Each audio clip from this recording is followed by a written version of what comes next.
So after my last video, I decided to play through Quake, and you know what? It was surprisingly fun. I swear this is about Half-Life, just bear with me. It had everything I enjoyed about Doom, and without the thing that annoyed me about other early shooters, such as a greater emphasis on enemies and how your weapons interact with them, rather than focusing simply on massive amounts of gimmicky or overpowered weapons to use against increasingly irritating hit scanners. But now it was in full 3D, and had an actually creepy atmosphere that made it feel less arcadey than Doom. Yet there was still something missing. In fact, it's quite a common thing for games from this era to lack. It felt less like an expansion on gameplay and more like just a tech demo. And really, the biggest change between it and Doom was the verticality, something that's really only in the game to show off the Quake engine. Which made me wonder, is there a series of games, particularly from this era, that both serves as a tech demo and a new gaming experience? Well, as it turns out, yes, there is. In fact, it's the first FPS that I ever played. Half-Life and its sequels. Although the question is, does the Half-Life series really still hold up? I ask this because its main non-technical contributions to the video game industry were its in-depth story told in background details rather than text crawls, and its linear nature interspersed with set pieces, along with a departure from fast-paced mindlessness to more slow combat as opposed to something like Doom. But for the past 5 years or so, we've seen a return to the fast-paced gameplay of those games, from everything New Blood has been putting out to even some AAA titles like Doom 2016 and Eternal or Titanfall 2. And now the titles that took inspiration from Half-Life in their linear levels interspersed with set pieces like Call of Duty really only still exist for their multiplayer. So really, is it worth replaying Half-Life? And a better question, what about its sequels? Maybe you should just skip 1 and start with 2, or hell, with Alyx. Well, I say that Half-Life 1 should absolutely not be skipped. And in this video, I'll walk through 4 aspects of the series in order to explain why Half-Life, especially Half-Life 1, should absolutely be revisited. Namely visuals, story, gameplay, and technological innovations. Also, just a quick note about Half-Life Alyx, I won't talk too much about plot stuff, but I will be showing footage from fairly late into the game. Nothing too spoilery, of course, but if you do want to have a completely fresh experience with the game, I'll be putting timestamps to where you can skip to. So, without further ado, visuals. A lot of people who want to experience the series take a single glance at Half-Life 1 and say, you know what, I'll just play Black Mesa. Which is understandable if you just buy the game on Steam and play it. I mean, the game looks horrible. Although, this actually isn't what the game is meant to look like. This is. For whatever reason, the Steam version of the game's lighting is really off, and that's not even mentioning the so-called updated textures. If you want the game to look beautiful for its age, step 1 is to turn off the updated textures, and step 2 is to set brightness to 0.5 and gamma to 1.8. Unfortunately, the gameplay I recorded here was from before I learned about this, but here are some comparison shots to show you the difference.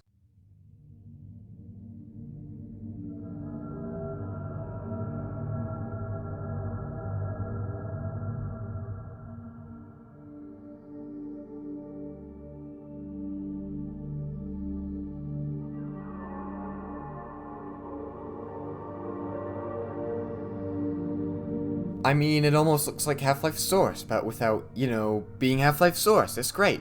Well, with that out of the way, it's time to talk about Half-Life 2's visuals. And probably the first thing you'll notice is that Half-Life 2 has a much better fidelity. But, of course, fidelity isn't the only thing that matters to a game's visuals, and one of the most overlooked components is the art style.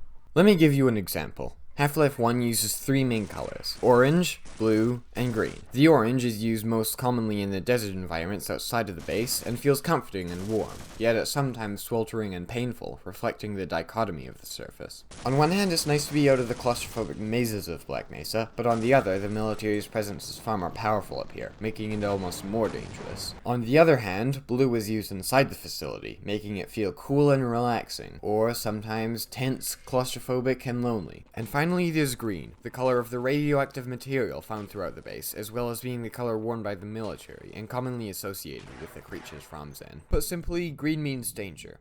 These ideas are also supported by the architecture, with the interior of Black Mesa being cubey with 90-degree angles, and the outside being more natural in shape. Half-Life 2, on the other hand, has a very boring art style, with most of its areas consisting of 2 looks: the rough, muddy textures of the old pre-Combine world, and the clean, black, blocky structures of the Combine's architecture. While in theory this doesn't sound bad, it ends up making the game feel, simply put, boring. There's also not as much of a focus on colors as there was in the first game. Sure, there are colors like red barrels, blue Combine tech, etc., but it's also muted when compared to Half-Life 1, and it doesn't really strike much of a feeling in the player in the same way. Which brings us to the most recent game in the series, Half-Life Alyx. Alyx easily has the highest fidelity of the three games, as will be expected. However, it's also the most taxing on the processor, especially as it is, of course, a VR exclusive title. Now, I played the game on an Oculus Quest 2 from my computer, which means I needed to use a USB-C cable to connect the two devices, which, combined with my computer not being the best on the market, meant I had to play with a very low fidelity, even needing to manually change it in the game's files, as even the low setting offered wasn't quite low enough. Yet, despite that, Half-Life Alyx still ended up looking great because it had a good art style. I think the best way to describe it is if Half-Life 2 looked, well, nice thanks to having less grey industrial areas, less muddy textures, and more color. And yes, while the higher fidelity certainly helps, the art style is what's really working the gears for this game's appearance. Now, that's not to say Half-Life Alyx's visuals are perfect. For one thing, while the game is much more colorful and vibrant than Half-Life 2, it lacks the meaningfulness of Half-Life 1's color palette. In addition, there are a lot of samey looking areas, especially building into areas, although these do help make the more unique areas stand out. So, in conclusion, if visuals are all that matter to you and you can afford a VR headset, Half-Life Alyx is probably your best option. Alternatively, well, it really depends on what you care more about, fidelity or art style. Of course, Half-Life's visuals have never been the point of the series, which leads us to one of its most defining features, the story. Now, Half-Life's story is one of the most interesting parts of the game, as it manages something quite difficult for the time, being both quite deep and complex without getting in the way of gameplay. In most id games, for example, the story was told through text dumps between episodes. Not too interruptive, no, but not terribly engaging either. On the other hand, you have something like Metal Gear Solid, which came out a couple of months prior to Half-Life, where the story is explained in long droves of exposition in, let's face it, boring cutscenes. Half-Life, however, manages to find a middle ground in between these two. Sure, the story itself is basically War of the Worlds meets Die Hard, but it's all told in a way that had never really been seen before in gaming, and that even today few games can properly replicate. For a random example, throughout the game you're constantly harassed by these guys, who shoot a slow hit-scanning bolt of lightning at you, forcing you to get into cover similar to Quake's Shambler, albeit much weaker. However, observant players may notice that they wear strange green collars around their necks, and what seem to be shackles around their wrists. This hints at them being more than simply wild animals, like the headcrabs and barnacles seen up to this point. This idea is pushed further when they start teleporting in with some tacticality, appearing behind enemy soldiers on a rail and even behind the player in apprehension. But all of this comes back around when the protagonist of the game, Gordon Freeman, is sent to the alien homeworld Zen. During the chapter Interloper, we see a different side to these aliens, who are now friendly to Gordon. This elucidates the player to their true purpose, not as alien invaders, but as alien slaves, literally building grunts in factories just to be controlled by them in the mines. And the only way to free them is, of course, to kill their controller, the one who's been holding the portal to Earth open all along, the Nihilanth. This is a perfect example of show don't tell, probably the oldest piece of writing advice there is. Yet despite this, video games frequently ignore it, and really, Half-Life was one of the first video games to do it at all. These interactions between the player and the alien slaves, who would later be known as the Vortigaunts, serve as a perfect example of how well show don't tell really works in video games. And it's far more effective than if the game had taken the Doom or Quake approach to storytelling, where the alien slaves would have just been another one of the Nihilanth's minions. Or worse, the Metal Gear Solid approach, where there would have been a cutscene showing the alien slaves not attacking Gordon, then having a half-hour-long codec call where everything will be explained to you with Gordon repeating the last two words said as a question. No. Instead, we get shown the alien's enslavement through a smart use of storytelling, the kind that could be entirely missed by someone not paying attention. However, Half-Life's story isn't just Die of the Hards. On the surface level, sure, it can be seen as that, but in reality, Half-Life's story is surprisingly complex. Once again, we can see this in the alien slaves. As I mentioned before, the way in which their story is told is incredible, but the fact that they have a story to be told in the first place is what's really remarkable. Half-Life's story of a failed science experiment, bringing aliens from another world, leading to a violent military cover-up of the base is already very well told, but the story goes deeper than that.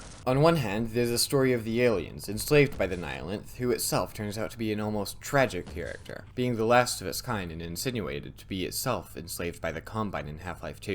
In fact, the rest of its species was probably killed off by the Combine. Yet on the other hand, there's a story of Black Mesa and the military cover-up. As you explore the facility, you begin to realize things about the experiments that were being conducted. Why are these hound eyes in this kennel? And headcrabs in cages? Did Black Mesa know about Zen? And what's with these teleporters? What have we been keeping from the world? And are those nukes? Yet, as this is happening, the story of a military cover-up gone wrong continues to evolve as the military gets more and more desperate, sending in tanks and helicopters just to stop this one theoretical physicist. And that's not even mentioning the Black Ops, sent in presumably to kill Freeman, the center of it all, and constantly observed by a mysterious man in a blue suit. All of this is told in the same excellent way of simply showing the player, as discussed earlier, except for one small element: Freeman himself. Of all the unexplained mysteries in the series, Gordon, strangely enough, remains just as mysterious as even the G-Man.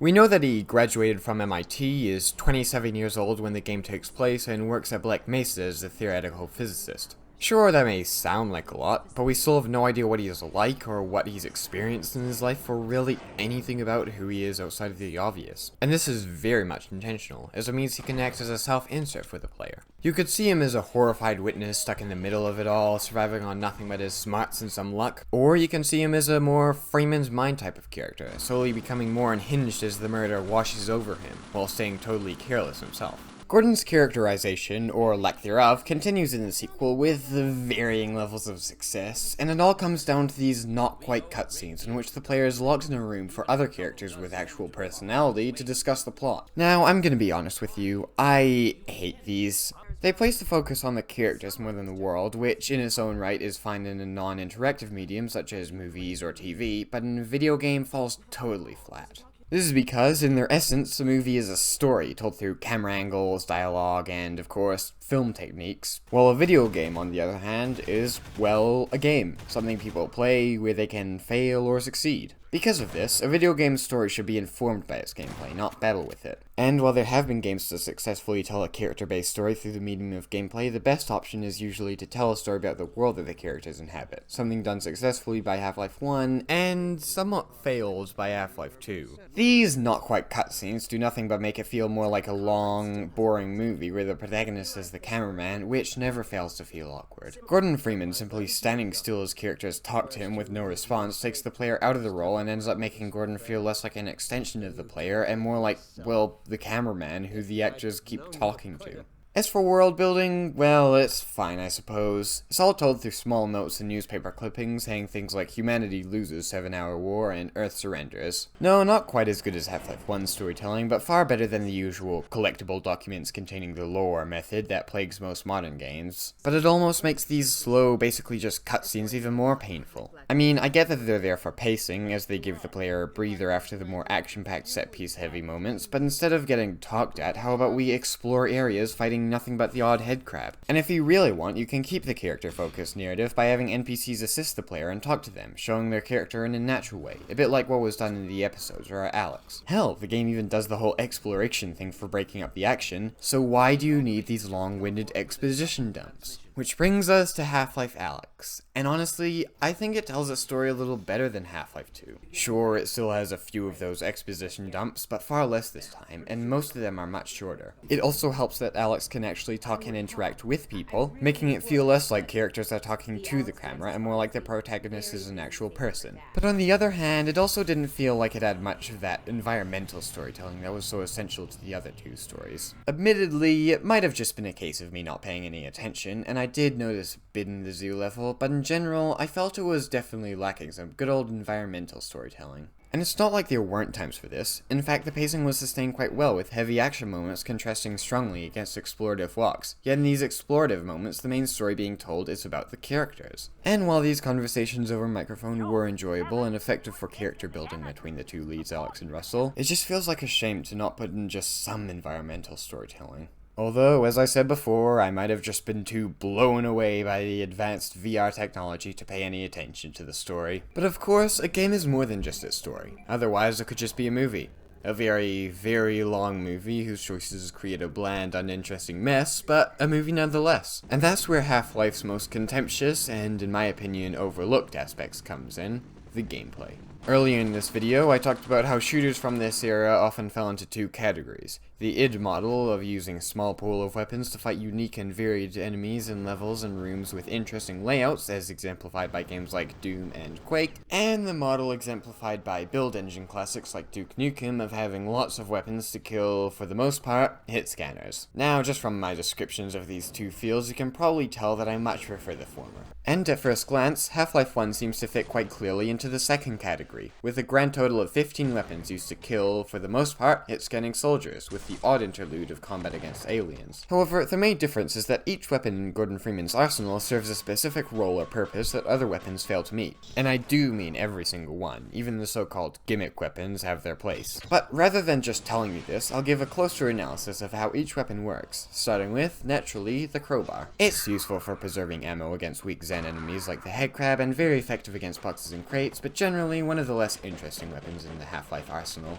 After that is the pistol. It's accurate but doesn't deal great damage, and is probably the worst of your arsenal, though it's still useful for ammo conservation against distant enemies. The grenades deal good damage, but are somewhat unpredictable when thrown, and human enemies will run away from them, making them best against stationary targets like turrets. After that is the often underestimated shotgun, a weapon commonly disregarded due to its nature as a close-range weapon, making it difficult to use against grunts. However, when used correctly, it can be deadly against them, as shown here. After that is the SMG, a very weak gun with lots of ammo. Its widespread makes it best for close-range encounters. I find it best for finishing off already damaged enemies, or for dealing with smaller ambushes or grunts taking me off guard. Its secondary fire, however, is much more powerful, firing an impact grenade, useful as a last-second ace in the hole. Then is the revolver, often considered one of the most powerful weapons in the game. It serves as something of a sniper rifle, able to reliably kill distant grunts with a single headshot. Almost immediately afterwards, the player obtains the claymore, and, later on, the satchel charge. Both act similarly to grenades, with the claymores activating when enemies pass them, and the satchel charge being remotely activated. The satchel charge is more powerful than the claymore, with the trade-off being that it must be at least visible in order for the player to know when to use it, while the claymore activates as soon as an enemy crosses the laser.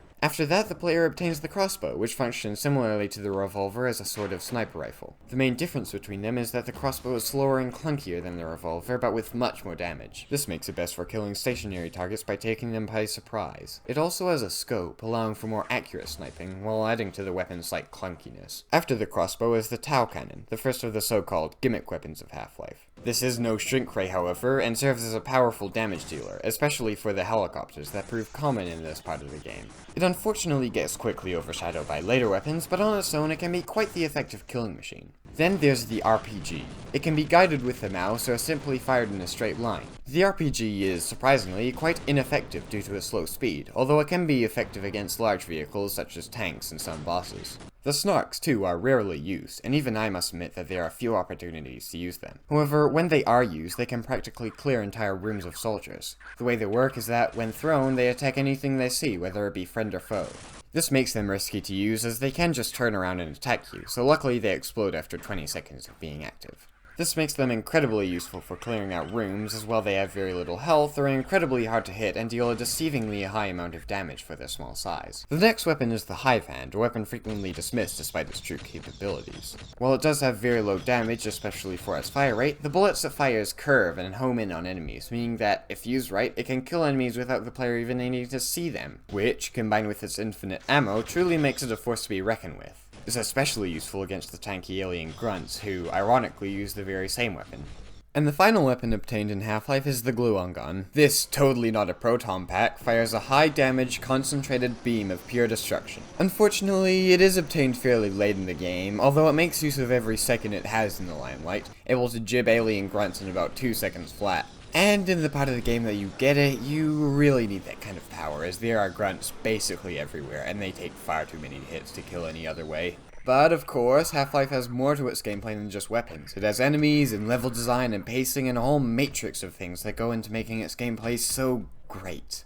Now, I've already touched on some of the game's enemies, and for time's sake I can't go through each one individually like I did for weapons, but there are two general categories that emerge. First are the sort of wild animals. These include headcrabs, bull squids, hound eyes, etc. And then there are the more tactical enemies, including the Vortigaunts, and human and alien grunts. Sure, not as much variety as the weapons, but they definitely do what they need to do, and each one is quite different in what they do. The wild animals are a little easier to deal with, making them common during the more slower parts of the game, while the enemies that require tactics are used effectively for the action-packed chapters. Which takes us to the masterful pacing of Half-Life 1. There are 18 chapters in Half-Life, each one with its own flavor. Early chapters, such as Unforeseen Consequences and Office Complex, are reserved but dark, building tension. But later chapters, such as We've Got Hostiles, Power Up, On a Rail, and Surface Tension, become progressively more intense and combat-focused, while chapters between these sections, such as Blast Pit, Apprehension, and Questionable Ethics, serve to break up these sections and allow the player to reflect. And while the endgame is notoriously weak, it still has its moments. Honestly, I could make a whole video just about Half-Life 1's gameplay, but now it's time for Half-Life 2, starting once again with weapons. And immediately we see a decrease in the sheer quantity. Now there are 11 weapons rather than 15. But just because it has less weapons doesn't necessarily mean it's worse, right? I mean, maybe it's even better. Quality over quantity, you know?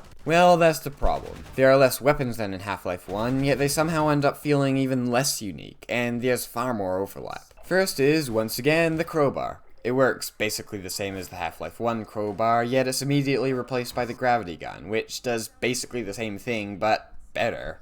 It has infinite ammo, just like the crowbar, but it also has more range. Not much range, no, but it's certainly better than the crowbars. It can only damage small enemies like head crabs, although if you're using the crowbar for anything else than that, you might just be playing it wrong. It can also break boxes like the crowbar, but in just one shot, and you can pick things up, including small enemies, and throw them with it. Also, there's a hotkey to instantly equip the gravity gun, but none for the crowbar, making the crowbar basically useless. Now, that is the most extreme example, but there are many more. For example, the crossbow serves just about the same purpose as in Half-Life 1. It's good for picking off stationary enemies from afar, but the thing is, the revolver can do the same thing and carries more ammo. You see, in Half-Life 2, you can hold the Z key to zoom in. Now, obviously, you can't fire while zoomed in, but one thing you can do is zoom into an enemy's head, leave your cursor there, and then fire with your revolver, because it always fires straight. Yes, the technique only really works on stationary enemies, but as mentioned before, so does the crossbow. And in Half-Life 1, this was balanced out by the lack of the zoom for the revolver and the crossbow holding more ammo, but in 2, the crossbow basically serves as a gimmick for sticking enemies to walls. And don't even get me started on the bug bait, the weapon that can only be used for one chapter before becoming completely useless. And that's not even an exaggeration, it does absolutely nothing in later chapters.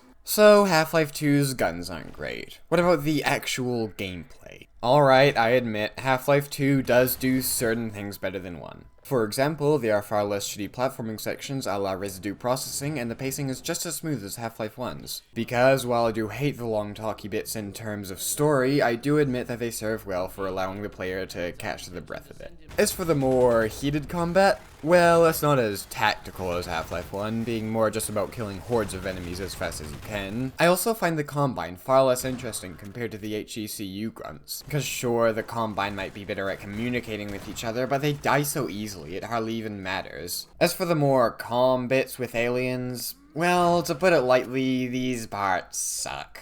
There are new types of headcrabs, and with them, new types of headcrab zombie, but all of them are equally annoying. Luckily, however, there are more Zen foes than just them. Yup, a whole 2 other types, barnacles and antlions. The barnacles work the same way they did in Half-Life 1, i.e. a small inconvenience, while the antlions are just annoying.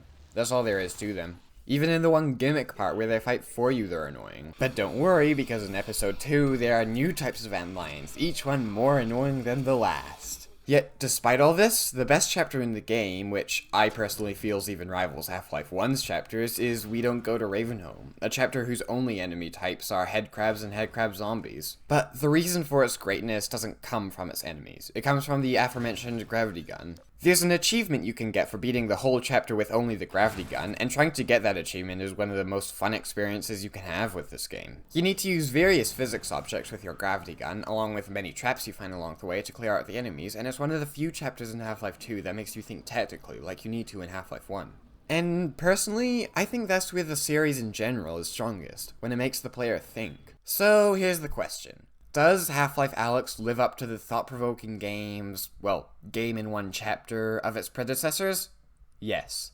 Absolutely. Half-Life Alyx only has 3 weapons, not including grenades, and compared to the previous games, that may sound like a downgrade, but they all work so well together that, really, 3 is all the game needs. Now, of course, the game does have weapon upgrades, which somewhat help the small arsenal, but they're all quite minor, and there's only really one in the game that I feel is necessary. The combination of pistol, shotgun, and SMG works well, not to mention being somewhat required, as ranged one-handed weapons function far better in VR than any two-handed weapons. Now, this arsenal does have some problems. I found that all the weapons were very inaccurate, which becomes a problem when just about every combat encounter in the game had enemies attacking from afar, but there is an upgrade for the pistol and SMG, which adds a laser scope, making the pistol more akin to the revolver just without the high damage, and making the SMG more mid-range than close-ranged. The laser sight upgrade for the pistol is really the only one that I feel is necessary for finishing the game, although that might just be my playstyle. As for pacing, well, it's just as good as always. The main difference, however, is the emphasis on puzzles. Half-Life 2 had a similar thing, and while it doesn't feel any less contrived, they definitely feel more like actual puzzles rather than just demonstrations of the physics engine.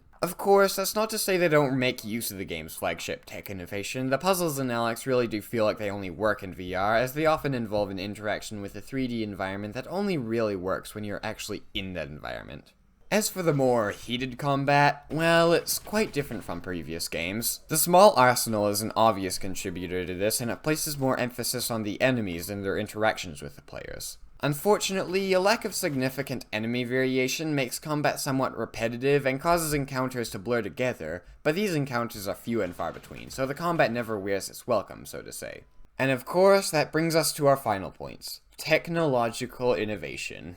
Now, I was originally planning to say something along the lines of Half-Life 1 was good because of its skeletal animations and AI, Half-Life 2 was good because of its physics engine and lip syncing, and Half-Life Alyx, disregarding the whole index thing, was kind of just a VR game. And while that would have spiced up the whole 1 is great, 2 is bad, 3 is good formula, it felt slightly at odds with the whole point of this video, that technological innovation is often less important than actual gameplay and story. I mean, the video is called more than a tech demo after all, so why would I compare the games as such? But then I started thinking, and realized that my original statement that Half-Life Alyx is just a VR game isn't entirely true. It's the first VR game published by Valve, so it's at least innovative for the company, but does that really count for anything? Well, yes, because it shows us exactly what makes Valve such a great company, by allowing us to see their approach to VR compared to other companies. Let me explain. A common complaint among VR enthusiasts, that I've heard at least, is that for however many years it's been around, it hasn't really left its "look at this amazing tech, what do you mean gameplay" phase.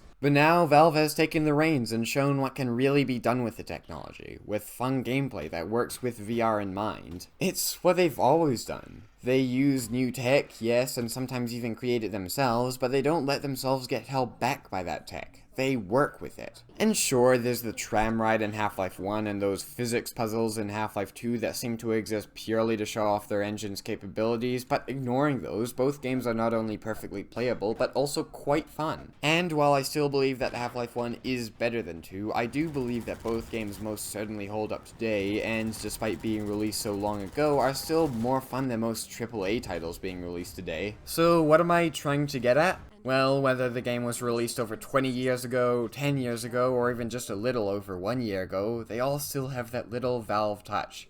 They're all more than just a tech demo.